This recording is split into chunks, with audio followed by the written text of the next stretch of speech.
વિદ્યાર્થી મિત્રો, છેલ્લે આપણે આધાર વર્ષની પસંદગી કુલ 2 રીતે થાય છે એની રીત નંબર 1 ની ચર્ચા કરી હતી. આજે રીત નંબર 2 એટલે કે પરંપરિત આધારની રીતની આપણે ચર્ચા કરવાની છે. કે પરંપરિત આધાર મીન્સ કે પરંપરા કે ગયા વર્ષે જે પરંપરા હતી એ આપણે આ વર્ષે લાવવાની છે અને એની આપણે સરખામણી કરવાની છે. એટલે કહેવાય કે પરંપરાગતની એ વાત છે. તો પ્રત્યેક વર્તમાન વર્ષ માટે એટલે કે જે વર્ષનો આપણે રિસર્ચ કરીએ છીએ એટલે પ્રત્યેક વર્તમાન વર્ષ માટે તેની અગાઉનું વર્ષ એટલે કે સપોઝ કે 2019 ની વાત કરીએ તો 2018 જે છે એની અગાઉનું વર્ષ થાય. એટલે કે છે દરેક વર્તમાન વર્ષ માટે તેની અગાઉનું વર્ષ આપણે અહીંયા આધાર વર્ષ તરીકે લેવાનું છે. રીત નંબર 1 માં એવું હતું કે આધાર વર્ષની પસંદગી કેમ કરી? તો કે જે વર્ષમાં ધરતીકંપ, અનાવૃષ્ટિ, અતિવૃષ્ટિ, કોઈ વૈશ્વિક મહામારી ન હોય એ વર્ષ પસંદ કરતા હતા આપણે. પણ અહીંયા કેવું છે કે જે વર્ષની માહિતી લેવી છે એની અગાઉનું એટલે કે જે ગયું વર્ષ જે છે એ આપણે પસંદ કરવાનું છે. એટલે આધાર વર્ષની પસંદગીનો પ્રશ્ન હતો એ નીકળી ગયો. આ એનો ગુણ પણ છે. જો લખ્યું છે કે આધાર વર્ષની પસંદગી છે એ પસંદગી આપણે કેમ કરવી એ પ્રશ્ન રહેતો અહીંયા નથી. એટલે એ ગુણ પણ થઈ ગયો. બીજું કે આધાર વર્ષ છે એ દર વખતે કેવું રહેતું કે બદલાતું રહે છે. 18 ની વાત કરીએ તો 17-18 વર્ષ રહે. 19 ની વાત કરીએ તો 18 જે છે એ આધાર વર્ષ રહેશે. 20 ની વાત કરીએ તો 19 જે છે એ આધાર વર્ષ રહેશે. એટલે કે આધાર વર્ષ જે છે એ દર વર્ષે બદલાય છે. એટલા માટે આને કહેવાય પરંપરિત આધારની રીત. લખ્યું છે કે આધાર વર્ષ વારંવાર બદલાતું હોવાથી આ રીતને પરંપરિત આધારની રીત જે છે એ કહેવામાં આવે છે. એનું સૂત્ર ચાલુ વર્ષની ચલ કિંમત છેદમાં અગાઉના વર્ષની આધાર વર્ષની પણ કેવું અગાઉના વર્ષની ચલ કિંમત ગુણ્યા 100. અગાઉ એટલે કે જે વર્ષ ગયું વર્ષ જે છે એ આપણે અગાઉ વર્ષ તરીકે અહીંયા ઓળખીશું. એક સૂત્ર એવું પણ થાય કે P1 ના છેદમાં P0 ગુણ્યા 100. પણ સૂત્ર આ લખવું એ વધારે યોગ્ય ગણાય. સૂત્ર બંને સાચા જ છે પણ આ સૂત્ર જે વધારે એપ્રોપ્રિએટ આપણે ગણી શકીએ છીએ. પરંપરિતના ગુણ અને એની મર્યાદા જોઈએ. આ પરીક્ષામાં પૂછાય 1-2 માર્ક્સમાં તો આપણે ટૂંકમાં 2 પોઈન્ટ થી જોયા છે. બાકી તો ઘણા બધા પોઈન્ટ્સ છે. એટલે પહેલો ગુણ એવો કહે છે કે આધાર વર્ષની પસંદગીનો પ્રશ્ન જે છે એ રહેતો નથી. કેમ કે જે લાસ્ટ યર જે છે એ આપણે આ વખતે આધાર તરીકે લેવાનું છે એટલા માટે. બીજું કે નજીકના ભૂતકાળ સાથે આપણે કમ્પેરિઝન કરીએ છીએ એટલા માટે એ વેપાર ક્ષેત્રે વાણિજ્યની અંદર ગ્રાહકોની રુચિ, ટેવ, એની જે ફેશનનો ટ્રેન્ડ જે છે એની અંદર આ રીત ખૂબ ઉપયોગી નીવડે છે. એટલે કે છે કે ટૂંકા ગાળા માટે આ રીત જે છે ખૂબ ઉપયોગી છે. આપણને ગુણ થાય. મર્યાદા કે લાંબા ગાળાની સરખામણી માટે આ રીતે ઉપયોગી નથી. કેમ કે લાંબા ગાળા માટે કઈ રીત ઉપયોગી છે? તો રીત નંબર 1 કે સ્થિર આધારની રીત જે છે એ લાંબા ગાળા માટે ઉપયોગી છે. બીજું કે કોઈ એકાદ વર્ષની માહિતી આપણી પાસે ન હોય તો આ સંજોગમાં એના પછીના વર્ષનો સૂચકાંક મેળવવો એ ખૂબ મુશ્કેલ પડી જાય છે આપણને. કેમ કે એનો નિયમ એવો છે કે આધાર વર્ષ જે આપણે પસંદ કરીએ કયું પસંદ કરીએ છીએ? જે રિસેન્ટલી પાસ થયું છે એટલે કે અગાઉનું વર્ષ પસંદ કરીએ છીએ.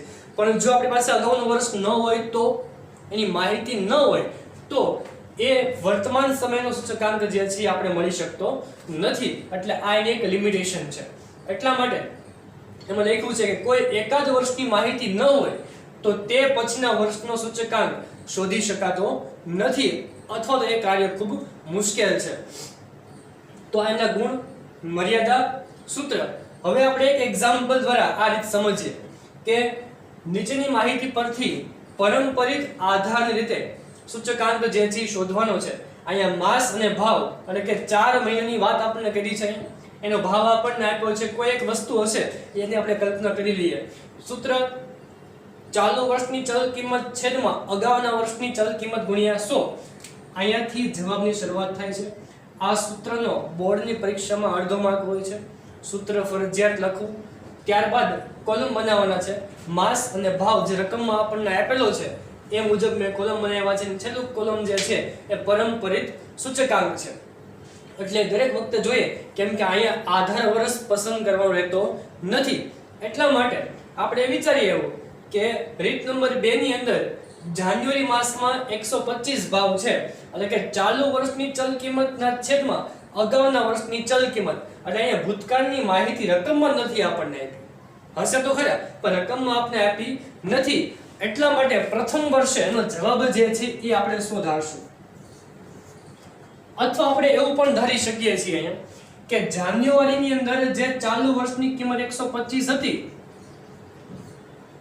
એ ડિસેમ્બર, એટલે કે જે પરંપરાગત જે છે, એટલે કે ડિસેમ્બરની માહિતી રકમમાં નથી આપણને આપી, માહિતી ઉપલબ્ધ તો છે જ, રકમમાં ચોખવટ નથી કરી કે ડિસેમ્બરની માહિતી ઉપલબ્ધ નથી, રકમમાં આપણને આપેલ નથી.